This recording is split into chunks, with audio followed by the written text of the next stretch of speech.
지난주 저희가 창세기 15장 6절 한 구절 가지고 말씀을 나눴습니다. 그런 믿음을 의로 여기셨다라는 제목으로 이신칭의라는 교리에 대해서 우리가 함께 나눴죠. 유일한 의인이셨던 예수 그리스도께서 죽으시고 부활하신 그 의로우신 일이 저와 여러분들의 의로움으로 간주되었다라는 은혜를 믿음의 통로로 알게 되었다라는 진리를 우리가 봤습니다. 그래서 우리는 우리의 공로가 아니라 예수님 때문에 예수님의 의로우신 일 때문에 우리가 하나님께 감사하며 찬양하고 나아가게 되었고 회개할 수 있게 되었고, 그래서 우리가 회개하면서 하나님의 기뻐하시는 뜻, 즉 하나님을 사랑하고 이웃을 사랑하는 마음이 샘솟게 되었고, 그래서 우리가 그렇게 하나님을 사랑하고 이웃을 사랑하는 행동으로 믿음을 실천하는 하나님 나라의 영생을 우리가 지금 살게 되었다라는 내용을 지난주에 나누었습니다. 제가 이번 주 본문을 좀 공부를 하면서 여러 가지 묵상을 하는 가운데 여기에 한국 사람이 아닌 분들 계신가요? 혹시? 나는 한국 사람이 아닙니다. 한국 피가 그래도 섞여 있는 분들이죠. 예. 우리 한민족은 상당히 저는 기독교적이라는 생각이 들었어요. 예. 우리 한국 사람들은 하나님께서 그렇게 만드셨는지 상당히 기독교적이다. 잘 들어보세요. 여러분들 공감하시는지. 첫 번째, 우선 예수님이 한국 사람일 수도 있다는 생각이 전 들었어요. 왜냐하면 엄마가 아들을 하나님처럼 여긴다. 예, 그게 무슨 말씀인지 요즘 시대는 잘 모를 거예요. 근데 그 남아선호 사상이 있었거든요. 그래서 엄마가 아들을 하나님처럼 대한다. 그 아들은 30 넘어서도 엄마 집에 살면서 친구들하고 무리지어 다닌다. 예, 그런 생각이 좀 들었고요. 두 번째는 화로 앞에서 둥그렇게 모여 앉아서 고기 구워 먹는 민족은 우리 민족밖에 없는 것 같아요. 그렇잖아요. 삼겹살을 구워 먹든지 고기 구워 먹는데 화로 앞에서 KBBQ라고 하지 않습니까 요즘? 예, 그래서 고기 구울 때마다 우리는 누구를 생각할 수 있느냐? 바로 6월절 어린 양이신 예수님 생각하는 거예요. 예, 고기 구우면서 이렇게 나눠 먹고, 그렇죠? 그래서 여러분들 혹시라도 소고기를 구워 드실 때는 핏기가 살짝 도는 미디움 레어가 참 좋다는 생각을 나누고요. 그리고 세 번째는 여러분들 도장이나 지장을 찍지 않습니까? 도장을 찍거나 지장을 찍을 때에 하필이면 파란색이나 녹색이 아니라 무슨 색이죠? 빨간색이에요. 빨간색. 검색을 해보니까 왜 빨간색을 찍느냐? 이게 중국에서 넘어온 문화래요. 중국에서. 그런데 이제 검색을 하다 보니까 이런 문구가 있어요. 사무용이나 결제용으로 인주가 필요하시다면 쿠팡 로켓 배송이나 네이버 쇼핑에서 다양한 종류의 인주와 스탬프를 즉시 확인하고 구매하실 수 있습니다. 예. 저와 여러분들의 구원은, 기독교에서 가르치는 구원은 내가 구입해서 얻어낸 구원이 아니라는 거예요. 예. 나의 노력과 내가 십계명을 잘 지켜서 내가 어떤 착한 일을 해서 교회 오래 다녀서 헌금을 많이 해서 얻어내는, 언제 어디서든지 받아낼 수 있는 그런 구원이 아니라 예수님께서 흘리신 붉은 피가 영생의 약속으로서 내 안에 지워지지 않게 스탬프 찍혔다는 것입니다. 그것이 기독교에서 가르치는 구원이에요. 예. 그래서 여러분들 도장이나 지장 찍으실 때 푹 찍어서 붉은 인죽 푹 찍어서 주여 하고 찍으시길 바라요. 예. 오늘 본문 아브라함과 하나님의 언약 체결식에 대한 내용인데요. 일종의 그런 맹세의식입니다. 맹세의식이고, 이 맹세의식은 양쪽이 맺는 언약의 공식적인 비준 절차라는 설명을 합니다. ratification. 그래서 아브라함과 후손들을 복되게 하실 거라는 그 하나님의 약속을 말로 맺으신 언약이 과거에 있었는데, 그 말로 맺으신 언약을 공식화하는 절차, 즉 동물의 빨간 피로 도장을 찍는 절차가 바로 오늘 본문의 내용이라는 거예요. 예. 여러분들이 혹시 법대 공부하신 분, 법 공부하신 분들 중에 contract law를 공부하신 분들은 아실 거예요. verbal, oral contract, 구두 계약은 굉장히 그 효력이 약해요. 예, 될 수 있는 대로 written document로 써서 문서화하는 게 가장 좋습니다. 예, 무엇을 하든지. 예, 그래서 이 하나님께서 말로 약속하신 이 언약을 이제는 눈으로 보게끔 이제 계약 문서를 만드는 거예요. 도장을 찍고 확인 절차, 비준, ratification 절차를 오늘 본문에서 보는 건데요. 오늘 본문을 좀 보면서 여러분이 구원자 예수님 더욱더 알아가면 좋겠고, 예수님이 이런 분이셨구나, 이런 분이었구나, 그리고 그 예수님을 사랑하는 마음이 좀 들면 좋겠다는 마음으로 말씀을 나눠봅니다. 첫 번째 우리가 보는 것은 언약을 체결하는 방식인데요. 우리 7절 말씀 제가 다시 한번 읽겠습니다. 하나님이 아브라함에게 말씀하셨다. 나는 주다. 너에게 이 땅을 주어서 너의 소유가 되게 하려고 너를 바빌로니아의 우르에서 이끌어내었다 라고 시작을 하세요. 하나님이 누구인지 기억하라는 말씀이에요. 내가 누구냐. 처음으로 자신을 구체적으로 계시하신 말씀이에요. 여태까지는 이런 식으로 자신이 어떤 분이신가를 말씀하신 적이 없었는데 오늘 처음으로 아브라함에게 여태까지 네가 너와 함께 했던 하나님, 바로 나는 이런 하나님이었다라는 것을 처음으로 가르쳐 주신 말씀이에요. 이 하나님께서는 가끔 중요한 말씀을 하실 때 이렇게 자신을 먼저 기억하게 하시는 말씀을 하세요. 가령 10계명도 사실은 10계명 1계명부터 시작을 한 것이 아니라 그 서문이라고 프리엠블이라는 말씀이 있어요. 10계명 첫째 계명을 시작하기 직전에 뭐라고 말씀하시냐면은 나는 너희를 이집트 땅에서 이끌어낸 너의 하나님이라고 말씀하신 적도 있고요. 예수님께서도 가서 제자 삼으라라고 명령하시기 전에 하신 말씀이 뭐죠? 나는 하늘과 땅의 권세를 받은 자다라고 말씀을 하셨어요. 그것이 굉장히 중요한 서문입니다. 오늘 이 본문 7절도 하나님 자신이 어떤 하나님이신지를 아브라함에게 이제 선언을 하시는데요. 그래서 아브라함으로 하여금 기억하게 하시는, 기억나게 하시는 말씀인데요. 그래서 하나님만 바라보는 믿음, 어떤 하나님이신지 그 하나님을 바라보는 믿음으로 살기를 원하셨어요. 자, 너에게 약속한 땅으로 너를 이끌어낸 주 너의 하나님이다. 이 말씀은 뭐냐면 하나님은 이미 분명한 목적과 계획을 갖고 계셨다라는 말씀이에요. 하나님은 분명한 목적과 계획을 갖고 아브라함에게 약속한 땅을 허락하셨고 또한 이끌어내셨다라는 것이죠. 하나님의 하나님 되심의 그런 영광을 위해서 세상이 창조하신 대로, 창조 목적대로 새롭게 회복되면서 그 영광의 기쁨을 영원히 누리도록 이미 계획하신 일들이 이미 있으셨다라는 말씀이에요. 그래서 아브라함 한 사람을 통해서 그 약속, 그 원대한 비전, 하나님의 뜻을 이루시려고 하는 건데 그것을 이제 약속하신 것인데 그 계획을 위해서 아브라함과 이후 선택받은 사람들과 약속하신 것을 더러 우리는 기독교에서 언약이라고 표현합니다. covenant. 그래서 우리는 일반적인 어떤 promise, 어떤 그냥 약속, 그냥 새끼손가락 걸고 그냥 약속하고 엄지손가락으로 찍는, 도장 찍는 종류의 약속이 아니라 이것은 언약, 조금 더 무겁게 다뤄져야 하는 어떤 언약이라고 하는 것이에요. 자, 18절 보면은요, 어떻게 이게 무거운 약속이냐. 주님께서 아브라함과 언약을 세우시고라는 말씀이 있어요. 18절에. 아브라함과 언약을 세우시고, 지금 성경 처음으로 언약이라는 단어가 나옵니다.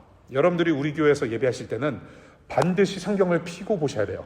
이 사람이 정말 맞는 말을 하는 건지 꾸며낸 말을 하는 건지. 그래서 여러분들 이 앱을 사용하시면은 또 이게 엄지손가락 누르거나 이게 페이스 아이디 해가지고 펼쳐보시는 게 좀 힘드실 거예요.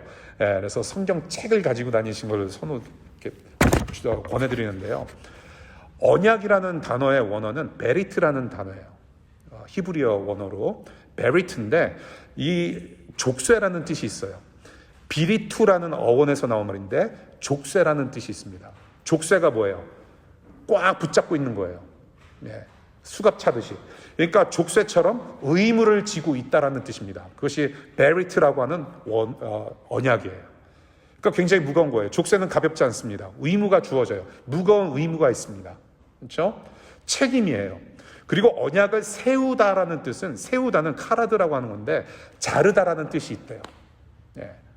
그래서 이것이 지금 족쇄처럼 의무 책임감을 갖고 자르다.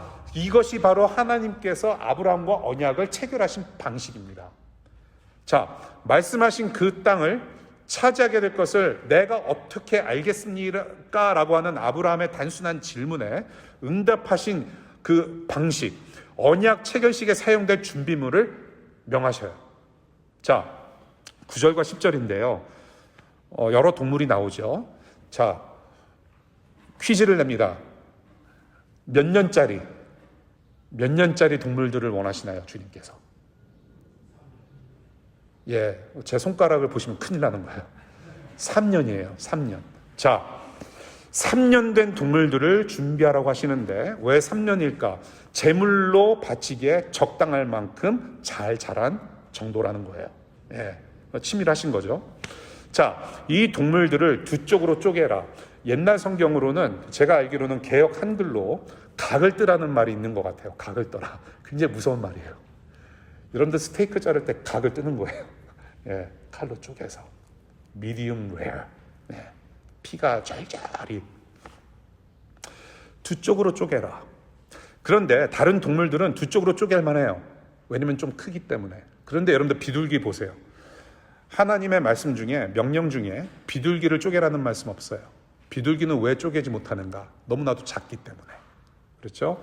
그래서 그냥 두라고 하시는 것 같아요. 자, 이렇게 각을 뜬 동물들, 반으로 쪼갠 동물들은 맹세하는 언약의 두 당사자들이 그 언약을 어겼을 때, 약속한 거를 어겼을 때 이렇게 심판과 저주를 받을 거라는 모습이라는 겁니다. 동물을 반으로 쪼개서 피가 철철 나고 그렇게 잔인한 모습을 가운데로 지나가게 하는데, 두 당사자가 지나간다는 것은 무엇이냐면 너랑 내랑 약속한 거를 누구 하나라도 안 지키면, 못 지키면 이와 같은 죽음을 당할 것이다 라는 의미가 있다라는 거예요. 얼마나 끔찍해요. 덜 끔찍하신가요? 요즘은 약속 어겨도 뭐 이렇게 뭐 처벌을 받거나 뭐 그러지 않잖아요. 너 왜 5분 늦었어? 너는 내가 너를 반쪽으로 쪼갤 것이다. 뭐 그러지 않아요. 그렇잖아요. 자, 그래서 이렇게 피 흘려서 죽음으로 벌을 받겠다는 계약서가 바로 오늘의 내용이에요. 자, 이렇게 준비를 이제 합니다. 아브라함이 이렇게 준비를 하고 나서 밤에 하나님께서 이제 예언을 하시는데요. 13절과 16절에 보시면, 자, 너의 후손 이스라엘 백성들이, 이스라엘 민족이 앞으로 고난을 겪게 될 것인데, 고난을 겪게 되더라도 하나님의 열심으로 말미암아 신실하게 그 언약을 이행하시겠다라는 약속을 하시는 거예요. 자, 13절 보시면 이스라엘 민족이 앞으로 몇 년 동안? 400년. 그렇죠. 400년 동안 이집트 종살이를 할 것이고, 이집트인들의 재산을 많이 받아서 나올 거라고 하나님께서 예언을 하세요. 그런데 예언하신 대로 실제로 430년 동안, 약 430년 동안 이집트에서 이스라엘 백성들이 종살이를 하게 됩니다. 노예를 살아요. 엄청나게 고생합니다. 그리고 이집트에서 하나님께서 구출해 내시는데, 하나님께서 이집트 사람들로 하여금 물건을 받아내게 하세요. 해방되어 나오면서 이집트 사람들로부터 온갖 재산을 많이 받아가지고 나와요. 그러니까 뭐예요? 지금 하나님께서 예언하신 이 약속하신 이 말씀이 어디에 기록되어 있어요? 출애굽기라는 성경에 기록되어 있는 거예요. 그래서 창세기 후에 출애굽기라는 성경이 있습니다. 출애굽기에 다 이미 이루어진 사건이 되어버렸어요.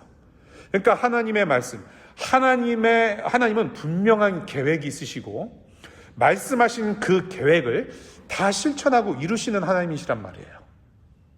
앞으로 이러한 일들이 있을 것인데 일어났어요, 진짜로.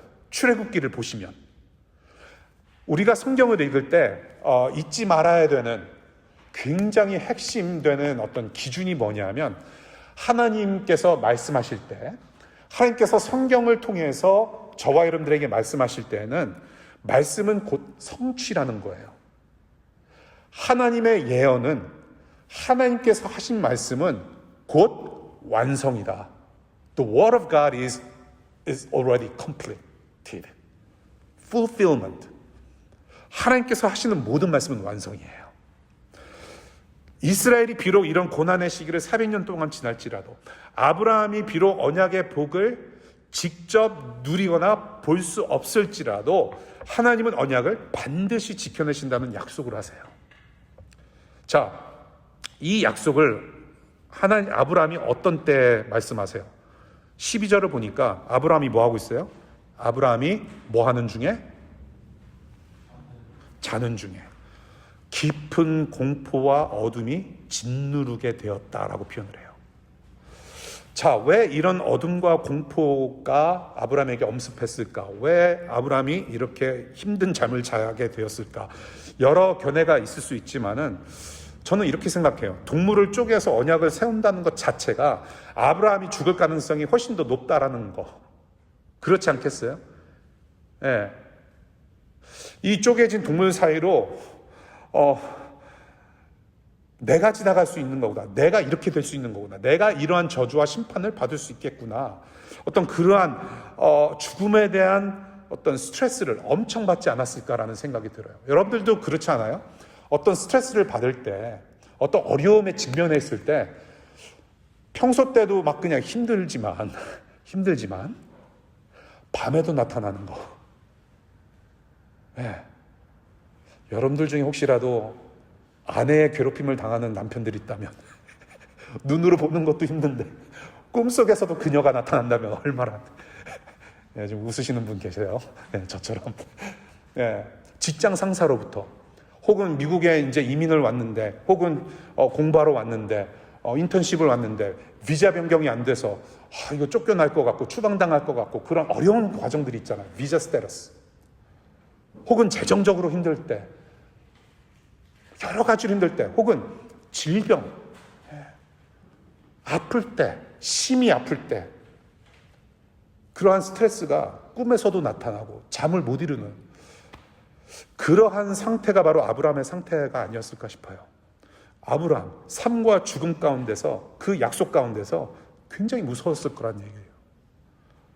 이 약속을 아브라함의 눈으로 직접 확인시켜 주시기 위해서 이제 특별한 일을 하시는데, 자, 이제 계약서에 도장 찍을 때가 온 겁니다. 그래서 계약서에 도장을 찍어야 돼요. 이 쪼개진 고기라는 계약서에 지금 어떤 도장을 찍고 공식화해야 하느냐, 17절 보겠습니다. 쪼개진 고기 사이로 지나가는 거예요. 그런데 이런 계약 체결 방식은 고대 시대의 조약 관습이었다라고 해요. 그러니까 이것은 하나님께서 그냥 없는 데서 이렇게 만들어내신 체결 방식이 아니라 이미 이 시대 때, 아브라함이 살던 시대에 이미 근동 지역에서, 고대 근동 지역에서 이미 그 운영되었던 어떤 체결 방식이라고 하는 거예요.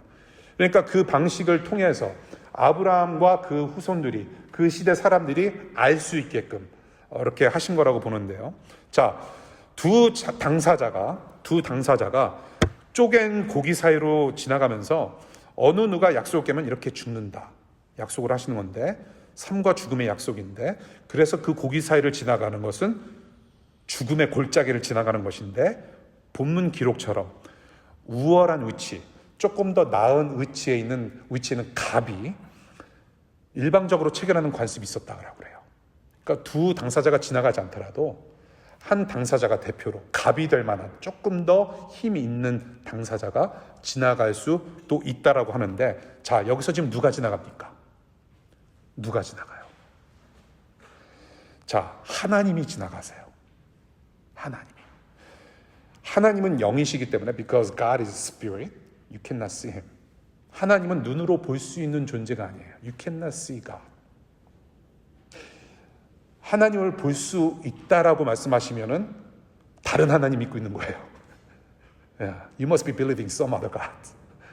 Yeah, you cannot see him. 하나님은 영이시기 때문에, God is spirit. 영이시기 때문에 눈으로 볼 수 있도록 나타나셔서 지나가신 건 아니라 연기와 불로 대신해서 그 고기 사이를 지나가신 거예요. 연기와 불로. 이 연기와 불이라고 하는 것은 출애굽기를 보시면은 하나님의 임재를 뜻해요. The presence of God. Okay? The presence of God. God is there. I cannot see him, but I see the smoke and I can see the flame. I can see the fire. Oh, there's a God. That's the presence of God. Wow. 그래서 이 연기와 불이 하나님의 인재를 상징하는데 그 하나님께서 함께 그 자리에 계시다라는 상징으로 하나님께서 지나가셨다는 거예요. 상징을 보여주시면서. 백성들을 광야에서 인도해 내실 때에도 출애굽기를 보면 뭐와 뭘로 인도하시나요? 무슨 기둥? 구름 기둥과 불 기둥으로. 근데 치밀하게 기둥으로 인도하시잖아요. 밤에는 추워요. 뭐라고 그래요? 광야에서 밤 기온하고 낮 기온하고 그걸 뭐라고 그러죠? 제가 일교차. 1.5세에 비해. 일교차가 심하기 때문에 밤에는 춥고 낮에는 엄청 덥대요. 그런데 불기둥이 언제 나옵니까? 불기둥으로 하나님이 언제 인도하세요? 추운 밤에.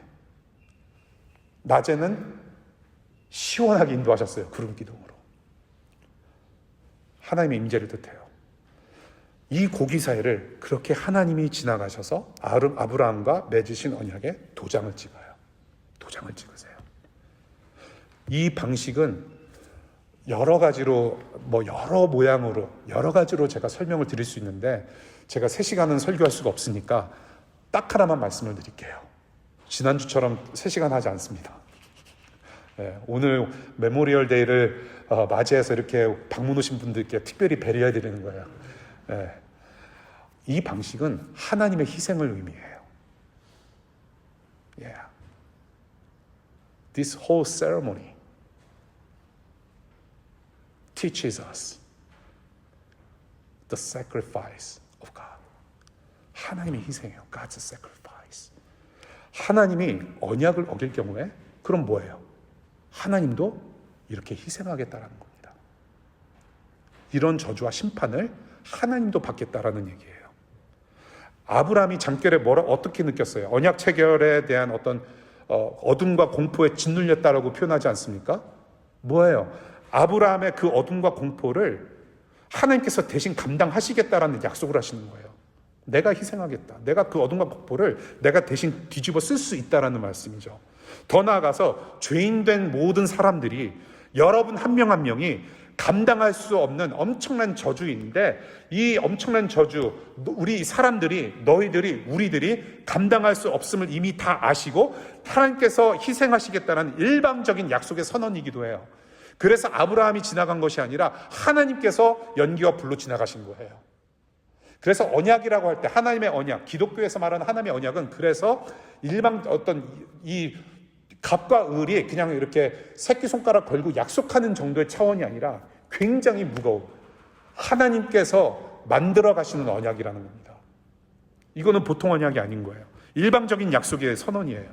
자, 이것이 어디로 연결되어지냐면 바로 이 하나님의 희생은 하나님의 아들 예수 그리스도의 희생을 가리킵니다. 성경에서 그거를 가르쳐요. 그 쪼개진 고기처럼 찢겨지는 죽음을 당해야 했던 당사자는 하나님이 아니라 사람들이어야 해요. 저와 여러분들이어야 해요. 아브라함이었어야 해요. 언약은 사람이 파기한 것이지 하나님이 파기하신 것이 아니기 때문입니다. 약속은 사람이 다 어겼지 하나님이 한 번도 어기신 적이 없어요. 여러분들이 창세기부터 시작해서 요한계시록까지 읽으시게 되면 if you read the Bible from cover to cover, from Genesis to the Revelation, 하나님은 뻥장이가 아니에요. 말씀 다 꺼내놓고 안 지키시는 분이 아니에요. 모든 말씀을 다 지키시는 분이세요. 약속의 하나님이세요. 신실하신 분이세요. That's why we call him the faithful God, because of the faithfulness of God. He is faithful. He has been faithful. 신실하신 하나님이세요. 언제든지 신실하신 하나님이세요. 그 신실하신 하나님은 약속을 깨트릴 수가 없어요. 그런데 정작 누가 깨트리느냐? 누가 불순종하느냐? 사람이에요. 사람. 의인으로 칭함만 받았지 여전히 온전치 못한 아브라함도 이 세상 그 어느 누구도 하나님 앞에서 떳떳하게 살 수가 없었고 죄의 문제를 해결해 줄 수도 없었어요. 그래서 하나님의 아들 예수 그리스도께서 이 땅에 오셔서 언약 파기의 대가로 죽음을 대신 당하신 거예요. 자, 우리 히브리서 10장 읽겠습니다. 히브리서 10장 19절 20절 우리 주보에 제가 참고 구절 올려놨는데요. 우리 다 함께 읽어볼까요? 시작. 그러므로 형제들아 우리가 예수의 피를 힘입어 성소에 들어갈 담력을 얻었나니 그 길은 우리를 위하여 휘장 가운데로 열어놓으신 새로운 살 길이요 휘장은 곧 그의 육체니라.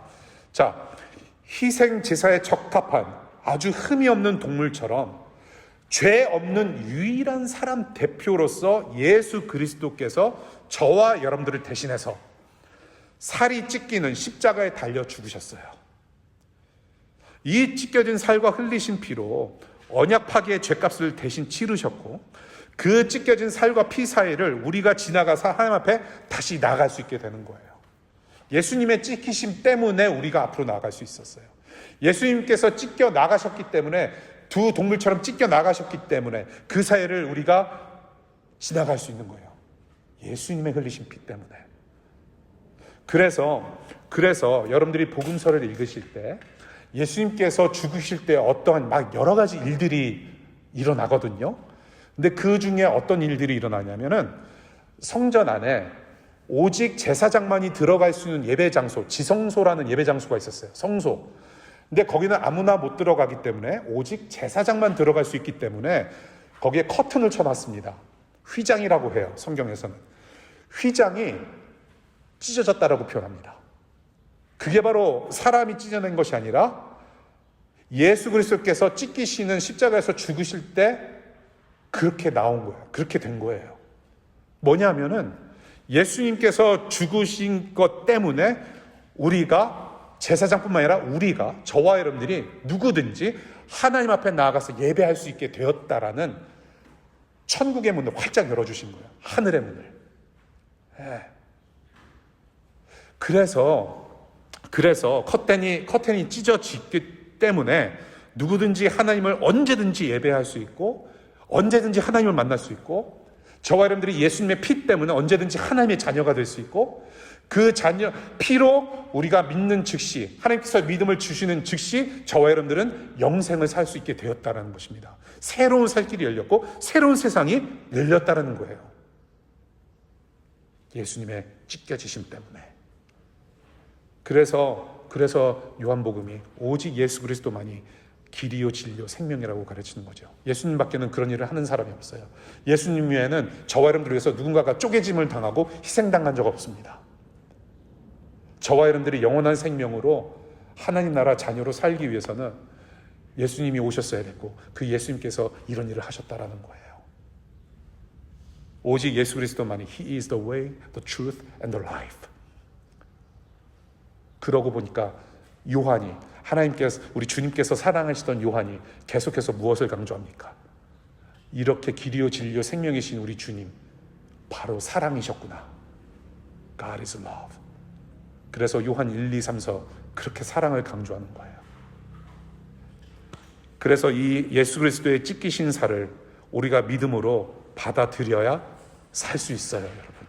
자, 우리 다음 참고 구절 마태복음 26장 26절 읽겠습니다. 시작. 그들이 먹고 있을 때에 예수께서 빵을 들어서 축복하신 다음에 떼어서 제자들에게 주시고 말씀하셨다. 받아서 먹어라. 이것은 내 몸이다. 이거 어디서 많이 들어본 말씀 아니에요? 여러분들 성찬식, Holy Communion. 성찬식에 참여하시면 성찬식을 집례하시는 분이 주로 읽으시는 말씀인데요. 예수 그리스도의 죽으심과 부활하심을 믿는 믿음으로 저와 여러분들이 밥을 먹을 때나 혹은 성찬식을 할 때나 혹은 언제든지 여러분들이 공부하실 때나 직장에서 일을 하실 때나 카페에서 커피를 마실 때나 무슨 일을 하든지 언제든지 우리 예수 그리스도의 찢기신 살을 우리가 기억하면서 누군가에게 찢겨지는 섬김의 삶을 통해서 주님의 부활을 살아내는 사람이 되었다. 예수님의 이 찢기신 살을 빵을 찢으면서 우리가 그것을 먹고 우리가 생활을 하면서 이 예수님의 찢기심을 우리가 기억할 때에 우리도 예수님의 찢기심을 본받아서 우리도 그러한 섬김을 살 때 주님의 부활을 살아내는 것이다. 이제는 죽어있는 존재, 영원히 죽어있는 존재가 아니라 예수님의 생명 되시는 그 살을 우리가 먹음으로 해서, 믿음으로 먹음으로 해서, 믿음으로 예수님과 하나가 됨으로 해서 우리는 부활하신 예수님의 삶을 우리도 살아가고 있다는 거예요.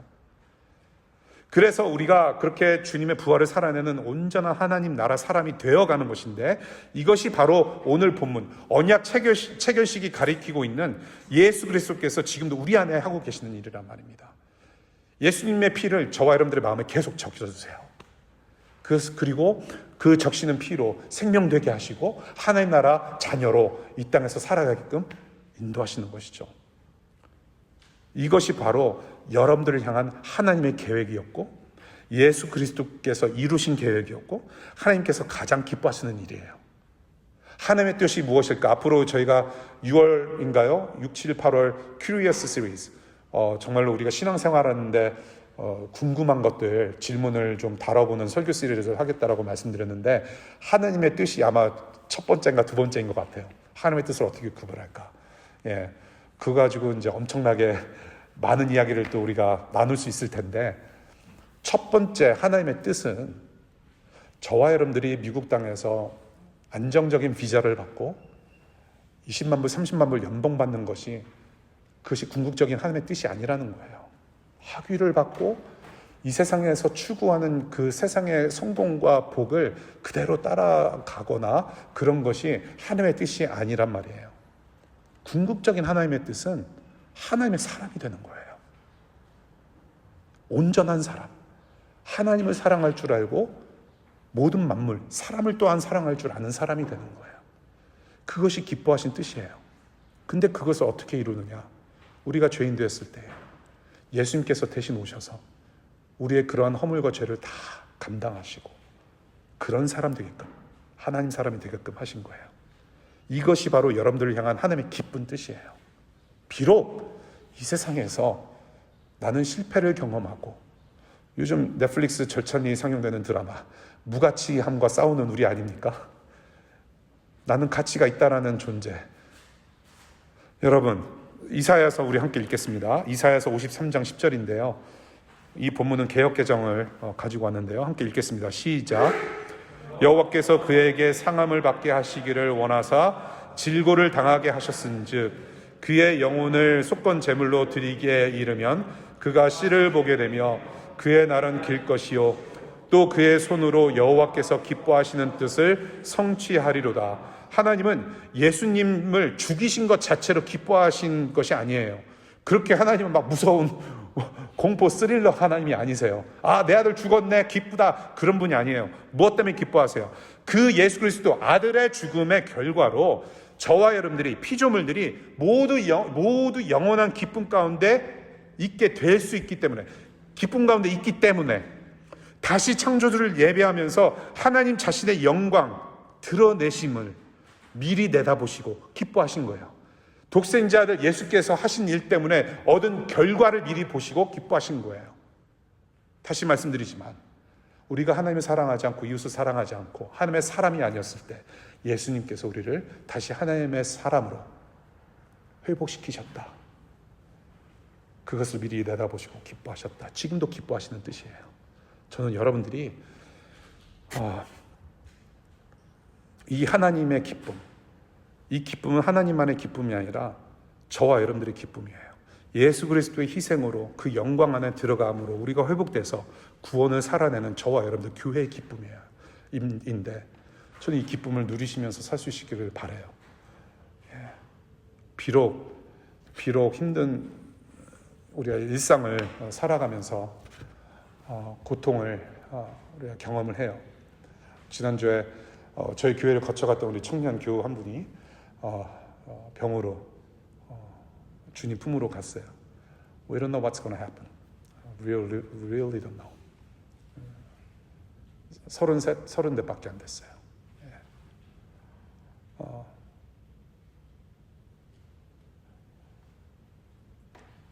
저는 이 하늘의 기쁨이 여러분들이 복이 되었으면 좋겠습니다. 이게 하나님의 뜻이에요. 희생제물 사이로 지나갔다라는 말씀 이제 서서히 맺겠습니다. 우리 요즘 이제 청년들이 요즘 세대가 하는 말들 중에 찢었다, 찢어졌다, 이제 그런 말을 많이 하지 않습니까? 예, 이 낱말, 이 단어가 제가 볼 때는 신세대 용법 두 가지가 있는 것 같아요. 먼저 찢어졌다. 연애하던 남녀가 헤어졌을 때, 이별할 때, 걔네 찢어졌대. 그런 말 쓰지 않습니까? 아닌가요? 제가 너무 구세대인가요? 걔네 찢어졌대. 그런 말 하지 않아요? 둘이 잘 지내다가 갈라졌다. 그런 의미가 될 수 있겠고요. 또 찢었다라는 말을 쓰지 않습니까? 찢었다. 그렇죠? 찢었다. 그래, 네가 찢었다. 이 상황을 네가 찢었다. 뭐래요? 완전히 끝내준다는 말이 아닙니까? 멋지다. 그렇죠? 예, 그런 용법으로 쓰여요. 찢었다. 세상은 하나님과 잘 지내다가 찢어졌어요, 관계가. 그래서 하나님과 멀어졌기 때문에 저와 여러분들과 이 세상은 이미 참 생명에서 갈라져 찢겨진 상태로 살아가는 거예요. 그래서 오늘 밤에 여러분들 잘 때 월요일 나 출근한다. 죽음과 공포가 엄습하면서 잠 못 이루는. 그렇죠? 예, 이미 찢어진 삶을 살아가는 거예요. 예, 죽음을 살아가요. 희생 동물이 찢겨졌듯이 우리는 이미 찢겨진 죽음을 살아가고 있어요. 그런데 정말 예수님이 찢으셨어요. 끝내주셨어요. 예수님은 자기의 살을 찢으시고 생명의 붉은 피를 우리 마음에 도장 찍으심으로 세상의 죽음과 모든 고통으로부터 우리를 찢어내시고 영원한 이별 통보를 하게 하셨어요. 우리는 이별했어요. 죽음과 고통과. 그 믿음으로 살아가는 거죠. 하나님 아버지로부터의 찢겨지심을 우리 예수님이 경험하셨어요. 십자가에서 얼마나 고통스러우셨는지, 죽음이라는 하나님과의 단절, 아빠와 아버지와 단절된다는 것이 얼마나 무서운 건지를, 그 찢겨짐을 경험하신 분이에요, 예수님은. 그리고 육신의 살의 찢겨짐이라는 것도 경험을 하신 분이에요. 이미 죽음의 골짜기를 이미 지나가는 경험을 하셨어요. 그런 주님께서 여러분들의 찢겨진 일상의 골짜기, 찢겨진 관계의 골짜기 사이, 여러분들이 지금 경험하고 있는 모든 고통과 고난과 힘듦과 여러 가지 고민과 고뇌, 그 사이로 지금도 지나가시면서 회복시켜 주기를 원하세요. 회복시켜 주세요. 정말 우리 예수님 끝내줍니다. 우리 예수님 찢으셨어요. 이제 우리가 할 일은 무엇이냐?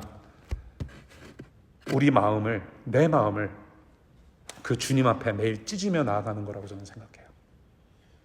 찢으면서 살아가는 것이다. 찢어짐이 아물어지는 방법은 주님의 찢겨짐을 본받아서 나의 존재가 누군가를 살려내는 찢겨짐으로 살아가는 것이다. 기독교는 어찌 보면 굉장히 말이 안 되는 종교예요. 예. 자꾸 역설을 얘기를 해요. 패러독스. 그래서 이해하기가 힘든 종교인 것 같아요. 찢겨진 세상을 섬기는 주님의 몸된 교회가 할 일이 이거예요. 나에게 힘이 더해져서, 더 채워져서 남을 누르는 방식으로 살아가는 것이 아니라 나의 찢어짐으로 모두가 잘 살게 되는 이 역설의 진리로 끝판왕, 끝내주는 교회 될 수 있기를, 여러분들 될 수 있기를 바랍니다. 우리가 주님을 따라가면서 살아가는 방식입니다. 마태복음 16장 25절 우리 주보 보시면서 함께 크게 읽겠습니다. 시작. 누구든지 자기 목숨을 구하고자 하는 사람은 잃을 것이요 나 때문에 자기 목숨을 잃는 사람은 찾을 것이다. 이어서 우리 공동체 선언 세 가지 크게 외치고 우리 말씀 맺겠습니다. 우리는 우리의 노력이 아닌 예수님의 피로 새겨진 영원한 구원의 약속을 신뢰합니다. 우리는 예수 그리스도의 찢기신 살과 피를 힘입어 매일 하나님 앞에 담대히 나아갑니다. 우리는 주님의 몸된 교회로서 세상을 살리기 위해 기꺼이 찢어지는 섬김의 삶을 삽니다. 우리 함께 잠시 기도하겠습니다.